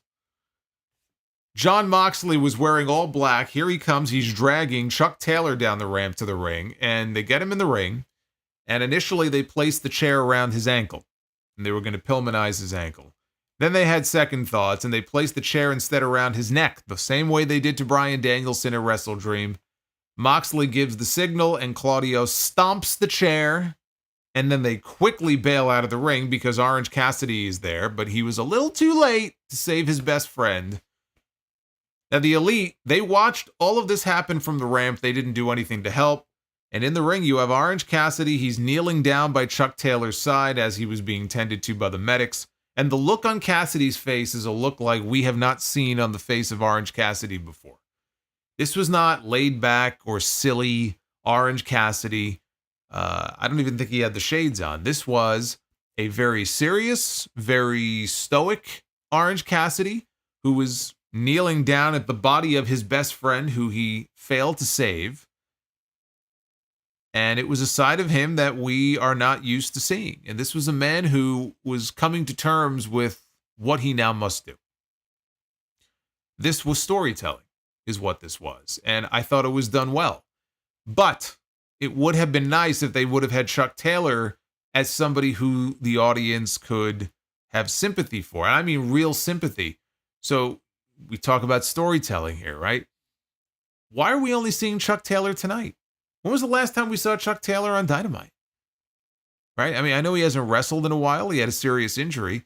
And now he's doing agenting, and producing for them behind the scenes. But why not have him on the show weeks ago? Maybe you see him here and there breaking up a fight. Maybe you see him have a backstage interaction with Orange Cassidy just to remind us, these guys used to be the best friends. And Chuck Taylor used to be a thing around here, even though we haven't seen him in a while. They didn't do that, and instead, he just showed up tonight, and they gave him some promo time in the parking lot. And again, if you know the past relationship between these two, and you've been a long time AEW follower, then you should know who Chuck Taylor is. But even still, I just don't know why this wasn't something that they thought of in advance, where you could have at least reestablished him in some kind of role on the show for a few weeks leading up to what we saw tonight. It's also entirely possible that Tony Khan did not have this idea in mind up until the last few weeks. Plans changed, or he's coming up with this shit week to week. I don't know. I don't know how far in advance they had this particular story mapped out. And they had Orange Cassidy mapped out as a number one contender for the world title. But I did like what they did here in this segment. Cassidy, I would imagine, is going to be challenging Moxley at Full Gear. He'll be the first challenger before they move on to maybe Darby Allin next. Garcia and Perry, that has to be the direction for the TNT title at Full Gear, I would imagine. I would put the TNT title on Daniel Garcia. If they're serious about pushing him, that's the move to make. Private Party is going to get their shot next week now at the tag team titles. And remember Stokely Hathaway's comments last week when he bumped into them in the back, and he said he saw Isaiah Cassidy as the real singles breakout star of the team anyway. And that wasn't something that was just thrown out there for nothing. I mean, that was thrown out there for a reason. And I think his presence now is going to hang heavy over this match next week, because they've already planted the seed now in your mind. Maybe they're considering breaking up Private Party, and maybe Isaiah Cassidy goes heel and he's going to have Stokely Hathaway as his manager, and maybe he really is going to get a singles push. That's what they want you to think, that perhaps we are going to see the end of Private Party on next week's show. Or was it all just a red herring? And they want you to think that, but in the end, they really are going to put those tag team titles on Private Party. I hope they do. I think it was a mistake not to put them on them at Wrestle Dream, but it would be a bigger mistake not to put the titles on them next week. Because A, it's time to get the belts off the Bucks. And B, if you don't put the titles on them next week, and you are going to split up Private Party, ask yourself this question. Do you honestly believe that Marquand and Isaiah Cassidy are going to be better off for being split up than they would be if they kept them together as a tag team? If they split these guys up, they are dead in the water. Dead. Even if you believe that Isaiah Cassidy has real potential as a single star, he's got the charisma for it, right? I mean, I think both of them are great. And maybe one day they'll get a singles opportunity to have a singles run. Now is not that time. And I guarantee you, if they split these guys up, that I guarantee you, they're going to fall into a fucking black hole. You're never going to hear from them again. They're going to be so much worse off apart than they would be together. They need to keep them together, and they need to give them a run with those tag team titles. Let them run with it. Do with them what you did not do, what you failed to do, what you were afraid to do with Proud and Powerful. As ridiculous as that is, that they never had a run with the tag team titles and all the years they spent in AEW. That Santana and Ortiz, they went winless as far as championships go. It would be a massive mistake for them not to pull the trigger on these two next week, and I feel like they are going to win. I just cannot imagine that they split these guys up. I just don't see the upside in it. I don't see the upside in it. They are going to be fucked if they break them up next week, and I don't want them to be fucked. So I think we're going to have new tag team champions next week. Hopefully it's more than just wishful thinking on my part. But I have not seen a mid-card roster buried in the way that these guys were buried since John Cena and Randy Orton beat the Raw roster 17-2 that one time on Raw. Again, they made every single one of those people in that parking lot look like a fucking idiot, which is never a good thing. But to say that this show was a mixed bag would be an understatement. It was, and again, I'm trying to be fair here. I mean, there were things on the show that I liked. I just pointed out all the things about the main event that I liked and the Shelton match. But beyond that, and even the Kyle Fletcher promo, I thought he put a strong effort in there. But there was just, I'm watching these segments and there was something about this show where it really hit me this week more than any other week in recent times, where it was like, you know, that feeling, it's gone. It's just gone. The magic is gone. And I want them to recapture it. I want them to find a way to bring it back. I don't know that this BCC story is the answer to that. They're trying something, right? They're trying to get something going here. Right now, the story is still one that has more questions than answers. Where is this going? Is there some big payoff here? Is there anybody else involved? Is it strictly just Jon Moxley here as the ringleader and nobody else? We don't know. They're using a lot of lower level talent right now. I have to hope that in due time, and it won't take that long, we will start to get bigger names involved here. Because if these guys are going to continue to go around and break people's necks, at some point the cavalry has to show up here.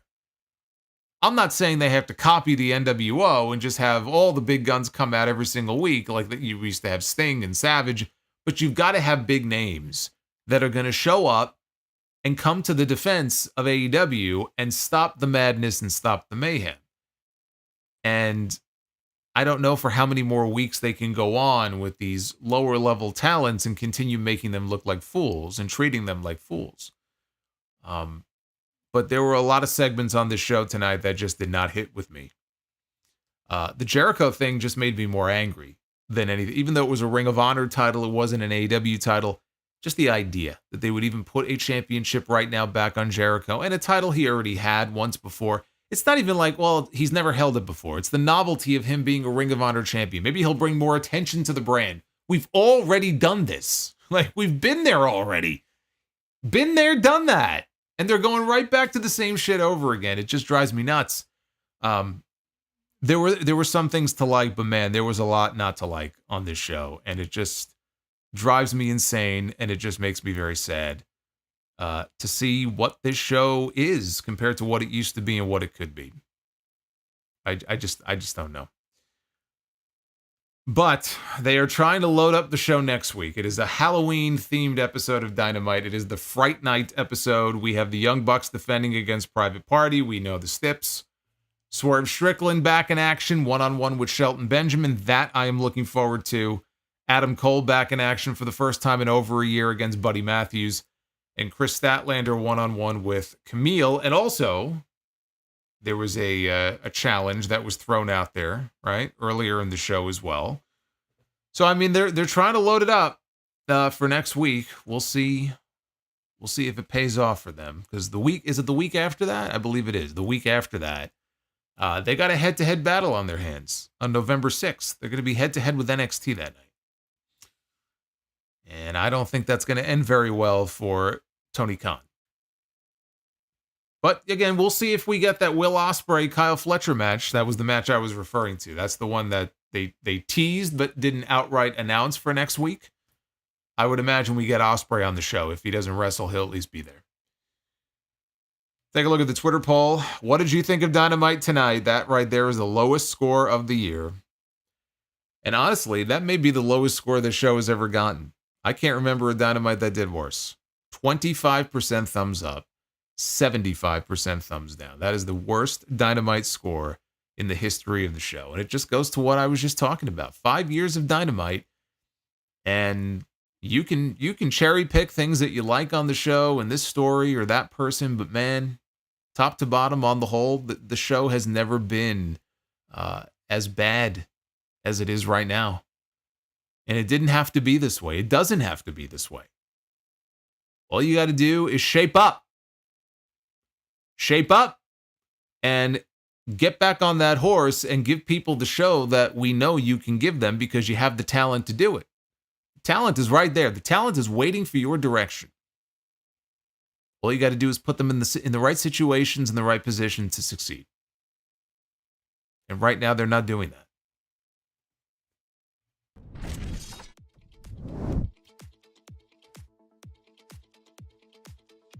Let's take a look at your super chats here. Thank you for hanging with me here on a Wednesday night. Definitely not the best episode of Dynamite. You are my tribal chief. Not the best episode, to be sure. But we try to latch on to the things on the show that we like and hope that the things that we don't get better. But my God, is it fucking frustrating.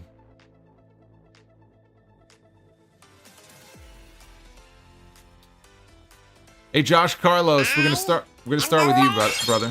Shut the fuck Hey, Bret up. Hart is with us. Fuck that tree. Bret Hart is with us tonight. Josh Carlos says, Solo, I recommend trying Sonic Generations. You play as both classic and modern Sonic in old and new stages throughout Rich over here Sonic's dropping history. all this Really money fun. on me. Oh my Hey, God. I just want you to know, Carlos. I think you rock. I don't mean The Rock. Carlos A-Rock. Galvan. You rock. And I just wanted you to know that. Coming in with a $100 super chat. Carlos Galvan, man. Carlos, good to hear from you, brother. You don't usually get Carlos in here with the big bombs. Joining the parade. Thank you, sir. Yeah, I had these on pause for a bit, so as we go along, I'll get into his message and everybody else's. But I want to start with some of the early ones here that came in. Lakers, Pats. Oh, by the way, so Josh, yeah, no, I didn't even know Sonic Generations was a thing. I will have to look into that. Almost as bad as the Learning Tree. I say almost. Alex, thank you. What platforms is it for? The game. Lakers Pats wonder what WCW Jericho would think of AEW Jericho. He would think, old man, get the fuck out of the way. Make room for the young guns. You know, honestly, if WCW Jericho were around in the same company as AEW Jericho, WCW Jericho would leave. That's why he left WCW. To get away from people like AEW Jericho, who were holding him down. Food Hive. Main event Garcia returns. Seriously, he has to have the most main events in Dynamite history by now. Brother, I need you to add it up for me. I need you to go back and do the math. Go back through history, add them all up.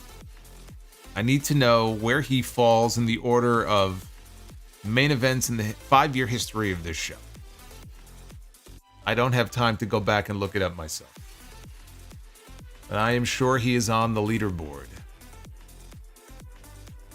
Food Hive with another $4.99. I tell my guys when they express their frustration with WWE and AEW booking that they have to come up with ideas every week, year-round. Some will suck. Yeah, but you know what really sucks? When more suck than not. That sucks. Aaron with a $50 bomb.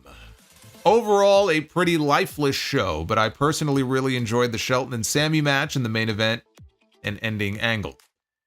The amount of misses AEW has had lately, I'm looking forward to seeing where the Hurt Syndicate and the BCC stuff goes.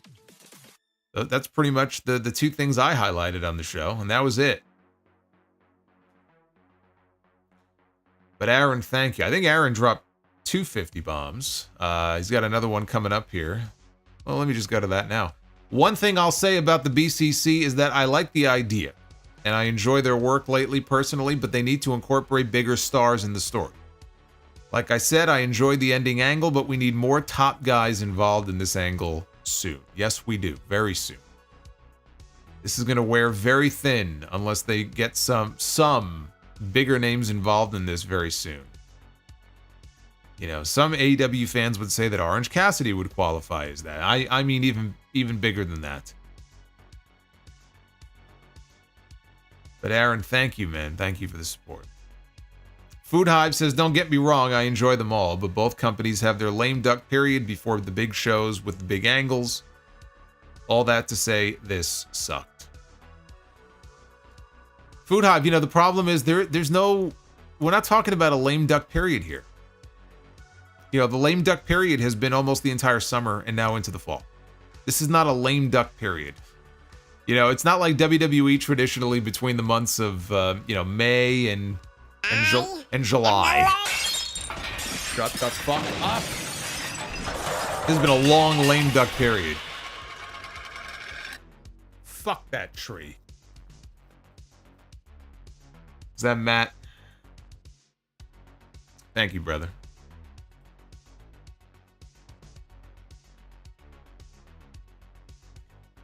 Jerome Eugenio. Glad to see Adam Cole healthy. Can't wait to see him back in the ring next week. Yeah, first time in a long time. We're going to get him back in the ring, finally. Dithronic78 with the 5. AEW needs to be called ARW. All recycled wrestling. We all know the Kingdom is going to turn on Cole and join MJF. I thought it was going to happen tonight. But I agree. I think that's inevitable here. Oz and Glorious at Rampage taping right now. Dynamite was great. Got to give Garcia double birds in person again. Hope it sounded good on TV. Loud as fuck in here. I wouldn't say loud as fuck, but it certainly wasn't a dead crowd. And George says Jericho needs to go away and quit winning titles just for the sake of it. Well, I don't expect him to go anywhere anytime soon, so probably just wishful thinking. Down bad. Sorry for not donating in a while. I haven't been watching wrestling as much, but I am just he says, just so appalled at Jericho winning, I had to tune into the stream. Look at that. Jericho winning actually motivated people who have not watched consistently to tune in to hear me talk about Jericho winning a championship. We have got Phil DeTruth, longtime listener here. I was at Hog Salvation, and I was one of the security holding back Carlos Ramirez while you were setting up his future match. Hope to do more business with you soon. So you were one of the security geeks? Can I officially call you a security geek? Carlos, he knocked a whole bunch of them down. I don't know if you were one of the people he knocked down, but he knocked the security down, and then he did a dive from the ramp. He did a dive into the ring. And this is a big guy. If you don't know Carlos Ramirez, he's a big dude.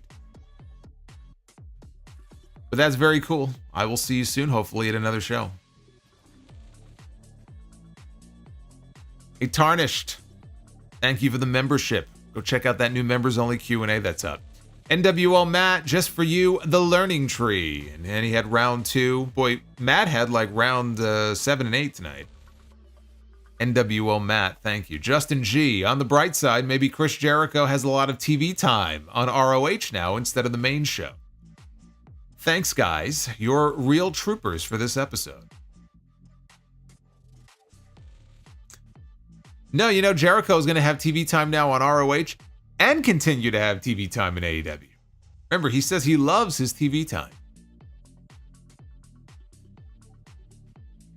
Frode79, I am become tree, destroyer of belts, says J. Erico Vortex Helmer.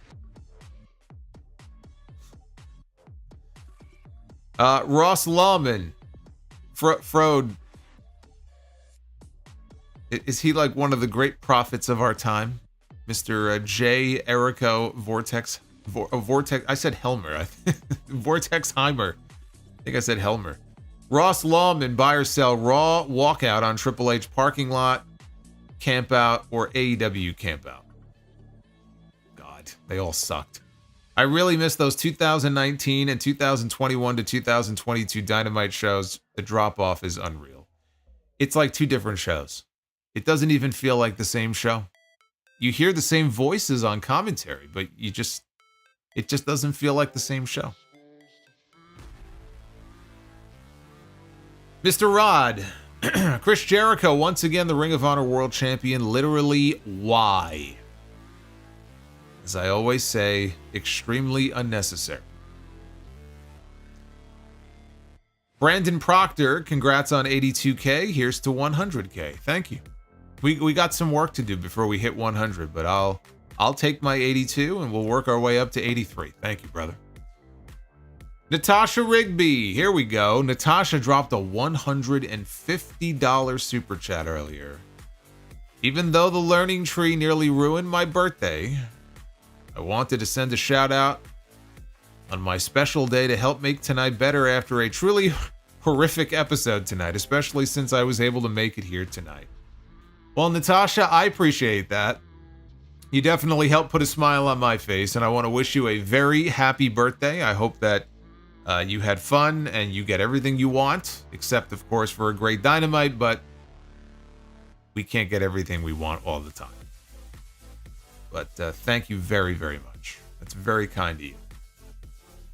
Joseph Stewart, which version of Shawn Michaels is your favorite? Heel Shawn Michaels or babyface Shawn Michaels? Heel Shawn Michaels. Easily. David Thiering, just to test Solo's sanity, let's take that tree and throw it to the North Pole. Fuck that tree. Oh my God, can you imagine when we get closer to Christmas? How many learning trees will probably be coming in? Dev to Dust says Mike Piazza.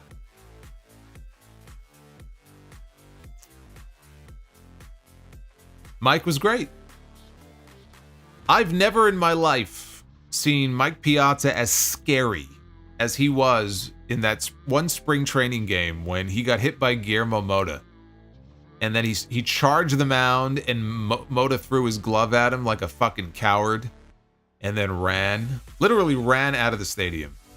And they had a zoom in on Piazza's face when he was being held. He was being restrained. Like his eyes. He had serial killer eyes. Like had he gotten his hands on Mota, he would have killed him. He would have murdered him right there on the field. And then he went like he like after the game, or maybe the next inning, whatever it was, like he literally was going through like the stadium, or maybe he drove around to the other part of the stadium. He was looking for him. He was hunting him down. I will never forget that. I don't know if that's on YouTube, but I always think of that when I think of Mike Piazza. That of course, and the home run. Also, Dev to Dust, did you like the show King of Queens? No, I never watched it. NWO Matt, thank you for another 12 spot. David Thiering, thank you as well for the 12. Wasn't the tree trimming party solo the 30 Learning Tree Super Chat stream that we had a little while ago?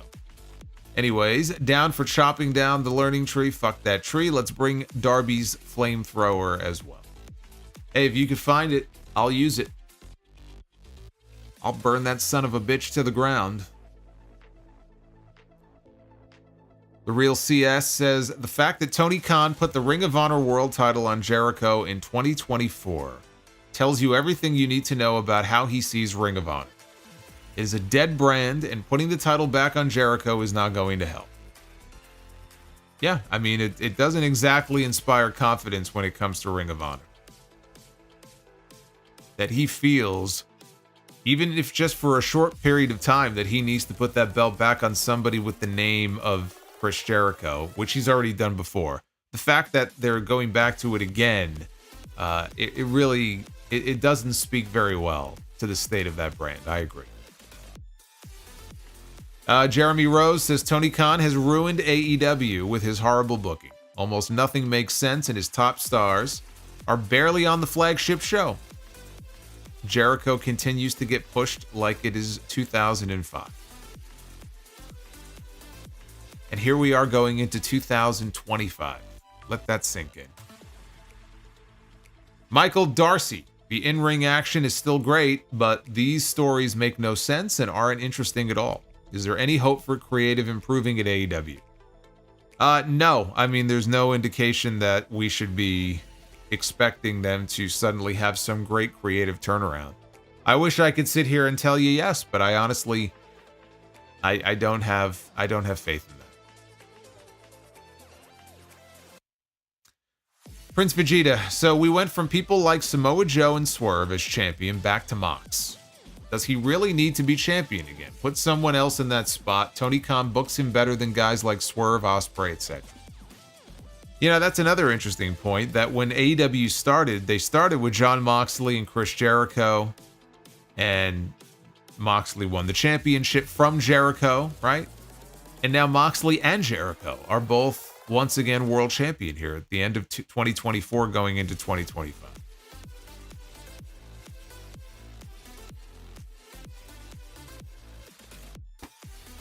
I don't know. Jeremy Rose says, remember when AEW had an awesome tag team division? Yes. Pepperidge Farm and I do remember. When HOG wants an AEW talent, we have ways. We have ways. I don't pick up the phone and call Tony if that's what you're asking. No, guys can book their own shots, but you know, with permission, of course. Uffman Entertainment has Natasha replaced Patricia. I don't think Patricia lasted longer than about 5 minutes. Most people may not even know what you're talking about. You mentioned Patricia. Patricia was somebody who subscribed to the channel live on one of the streams because you see the subscriber notifications pop up. But she did so at the exact moment that I was talking about. What was I talking about? I was talking about sperm or something. I don't know. Something obscene. And I said, well, I guess that's probably the end of Natasha. Or of Patricia. And then we never did hear from Patricia. So I would imagine that she is no longer around. Dev to Dust, can you explain why the Mets loss to the Cardinals in 2006 was so heartbreaking? Also, did Mike Piazza and Roger Clemens have a beef back in the day? Yes, they did. At least in one game they did. 2006 was awful because, you know, it was a team that was built to win. And there was a great story there, too, with that team. And I remember Andy Chavez was a player on the team, and he had a catch in that last game that they had that postseason. It was an impossible catch. Had the Mets won that game and gone on to the World Series, and especially if they won the World Series, like, it would have been the greatest catch of all time. Like, that's how great that catch was. He ran to the back and he jumped up and, I mean, he fucking snow coned that shit. How he caught that ball, I'll never know. But it just doesn't pack the same punch because they lost. So it's amazing, you know, had things gone differently, it would have been the greatest catch ever. And it went from being the greatest catch ever to being a great catch that nobody really talks about. But just this, yeah, that, okay, so that super chat right there, that's what it was. It was fucking Kevin Nash, Lucky Sperm. This is what popped up when at the exact moment that Patricia subscribed to the to the channel. Amazing. Anyway, the visual of Carlos Beltran just standing there and taking a pitch, not even swinging, just letting it sail right over the plate, and that being the end of their season. I mean, it's just, you know, stick the knife in and twist it, you know? It just doesn't get any worse than that. Jeremy Rose, if Samantha Irvin was going to AEW, I don't think she will, but a cool angle would be as Ricochet's personal ring announcer, kind of arrogantly like Del Rio back in the day. Yeah, but would that not make him a babyface? Because people like Samantha.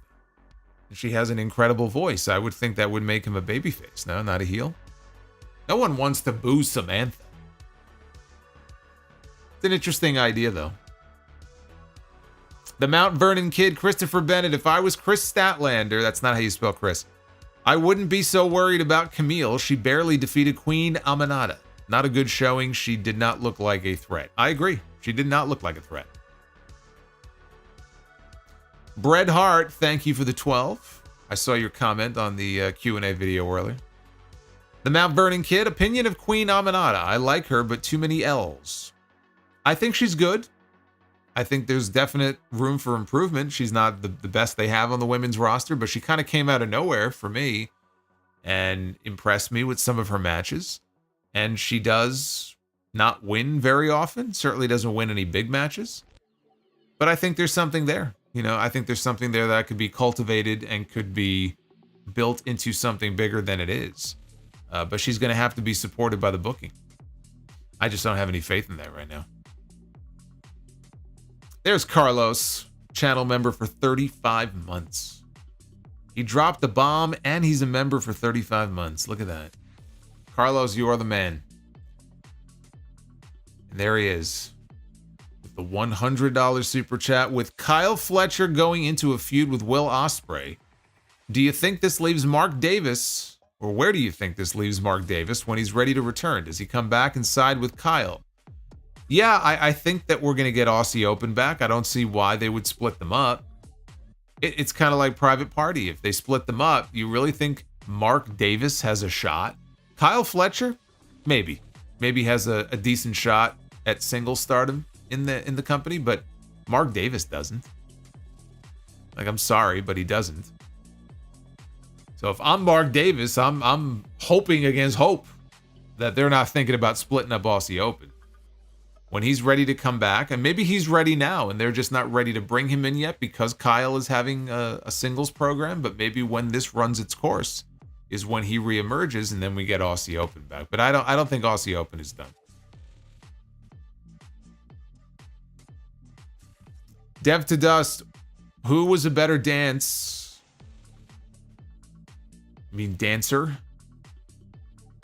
I don't know what that means. Who was a better dance? Shawn Michaels or Christopher Walken? Christopher Walken. Don 10. Vince McMahon looks like Ronald Reagan. Vince McMahon looks like Ronald Reagan today. And Ronald Reagan's been dead for many years. So I agree. Vince McMahon looks like Ronald Reagan. He looks like a rotting fucking corpse. Alex with a $25 super chat. Brother Solo.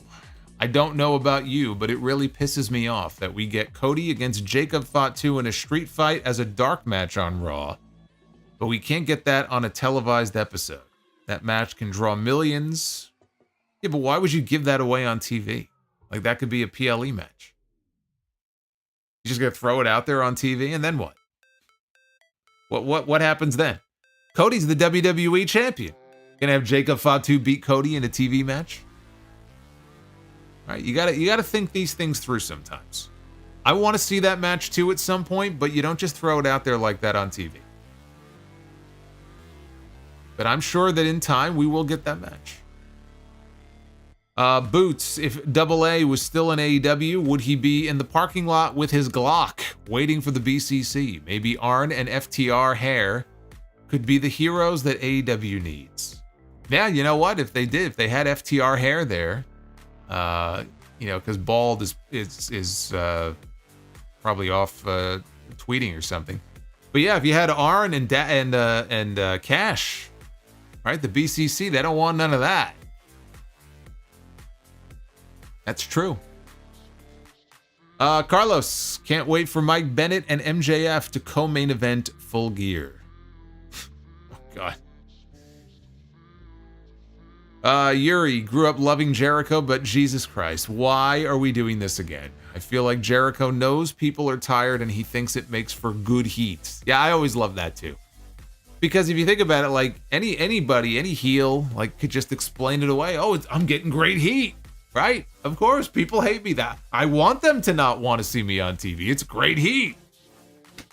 Yeah, no, it's not. Justin G gifted a membership to Bone Lamehouse. What a fucking name. Wow. Bone Lamehouse. That sounds like a wrestling name. It sounds like a name they would give out like in developmental or something. Bone Lamehouse. Yuri. No one wanted it when he beat Claudio either. Here we go again. Once again, over a first-time champion that is beloved by fans as well. Shaking my head. I know, brother. You don't gotta tell me. NWO Matt, all hail the learning tree, the greatest thing in the history of pro wrestling. Is that you, Chris? George, with the 10 spot, do you think Roddy and the Kingdom turn on Cole just to make sure Cole stays babyface? It doesn't make sense, but this whole feud doesn't make... Oh, none of this shit makes sense. There's so much about what they do that doesn't make any sense. Chris Statlander being a babyface all of a sudden doesn't make sense. We can go up and down the list. This is just one thing in a long line of things. But yes, I think that they're going to turn on Adam Cole. BW Rosas. Beginning reminded me of the beginning of that May 2000 edition of WCW Thunder when the Millionaires Club was waiting for the new blood to show up. Ah, yes. The dying days of WCW. It's always great to make a comparison to the dying days of WCW. I think that says a lot right there about what some people think of AEW right now. Arabian Night, buy or sell on stories and emotion. 99 WCW against current AEW. Stories and emotion? I honestly had no investment at all in 99 WCW. So, I might go AEW just by default, because I stopped giving a shit about what was going on in WCW that very year. And then it just got worse in 2000. Justin G, in memory of our brief time with Patricia. Yes, let's have a moment of silence for Patricia. We hardly knew ye. Oz and Glorious, home from Dynamite. Really weird to see everybody down on the TV showing. The group I was with are weekly critical watchers, and we all dug everything except for the Camille match. CEO was mesmerizing, though. Yeah, you're in the minority on this, brother. This was not a great show. But again, the live experience can be very different than the television experience, but this was not a great show. I'm glad you had fun, though. I certainly did not. The Mount Vernon Kid. 29 months of membership. Solo equals GOAT. Thank you, man.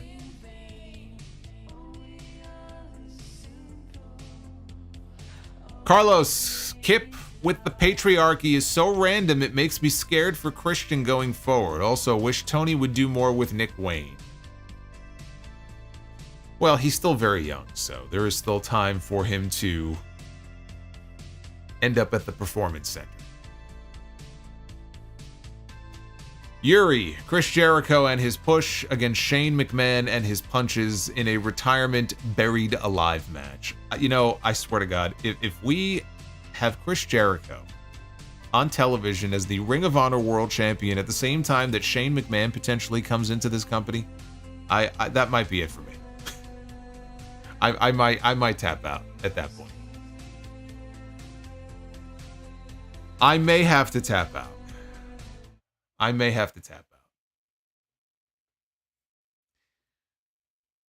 Well, at least we had fun hanging out. And we are currently at 435 likes. So thank you for that. And with that, let's go ahead and try to book ourselves a better show than the one we got tonight. Let's go be the booker. Ladies and gentlemen, it is now time to be the booker. Surely we could do better than what we got for the most part on this television show tonight. I must save all of you by giving you a show that you can be proud of here. So let's start on the tag team side. And I oh my. am the last. Shut the fuck up.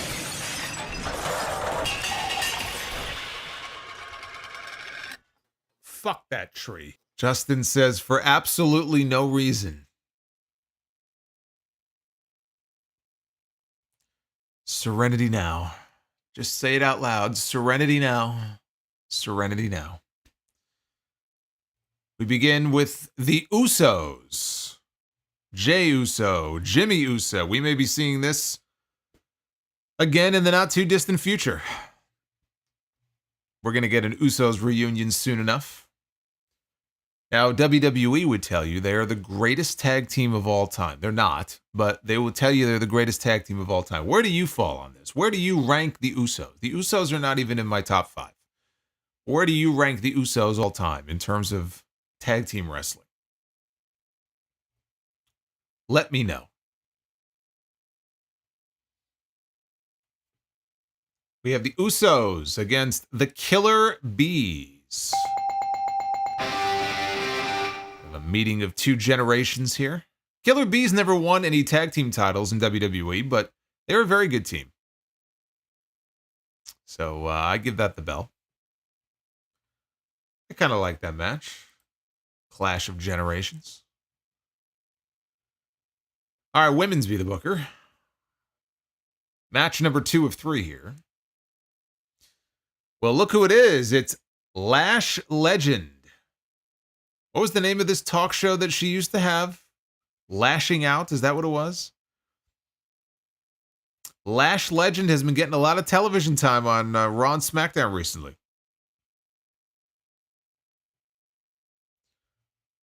Lash Legend is a strong lady. I don't know that she's ready for the main roster yet, but she's certainly getting a lot of TV time.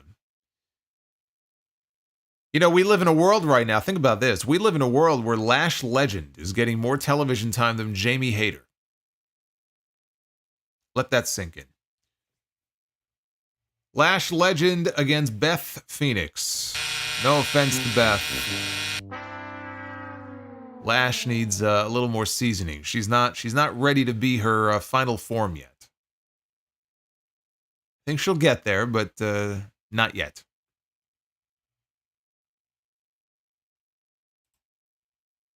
And now we go to men's be the booker. Here we go.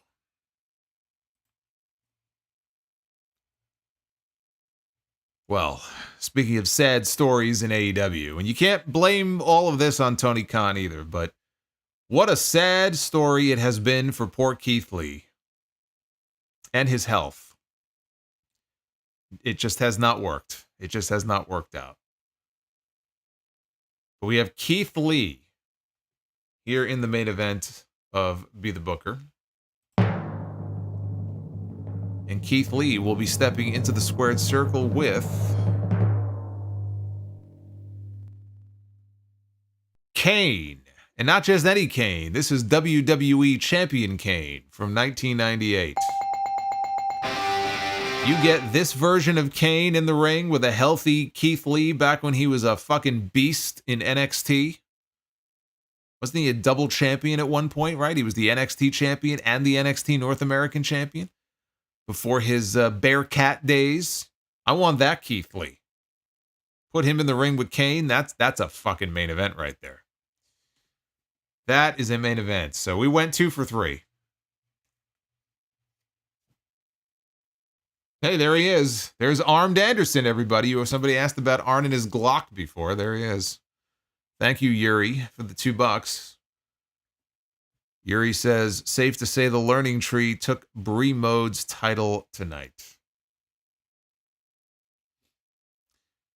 Yeah, we have the Learning Brie. Well, that's all I got for you. It's been a tiring night, to say the least, sitting through this episode of Dynamite. I tried to tell you the good, the bad, and the ugly. This truly was the good, the bad, and the ugly tonight. And I told you what good there was and what good I enjoyed and what I did not. Let's put it this way. If there was going to be a rewatch of old episodes of Dynamite, this would not be one of them. But next week is a loaded lineup, and so I'm a little more optimistic about next week's show, especially that Swerve and Shelton Benjamin match, which may not have a clean finish, but even if it doesn't, I think that match is going to kick ass, so I'm looking forward to that. You try to find a silver lining in things when things are just not in a great place right now, which they're not in AEW. They're not in a great place. But you try to find a silver lining where you can, and you just hope. You hope that they can turn the ship around and they can find a way to make things more interesting, make things more compelling.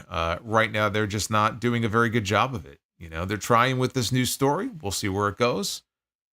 There's hopeful signs on some weeks, but then you get a week like this where it just makes you wonder, like, what are they doing here? You know, what are they doing? What are they thinking? I don't know. But it's definitely not the same Dynamite that I sat here reviewing in 2020 when I was live every week with you. And I'd like to see them find a way to try to get back some of what they had before. I just don't know.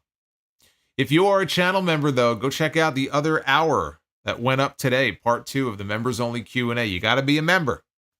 If you are, enjoy. If not, what are you waiting for?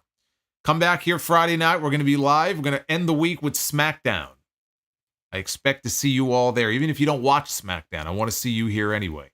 So until then, be well, stay safe, have yourselves a great night. Thank you for hanging out with me. Hit that like button on the way out. Leave a comment on the video, and I will see you back here for the SmackDown post show on Friday night here on YouTube. Until then, take care, guys.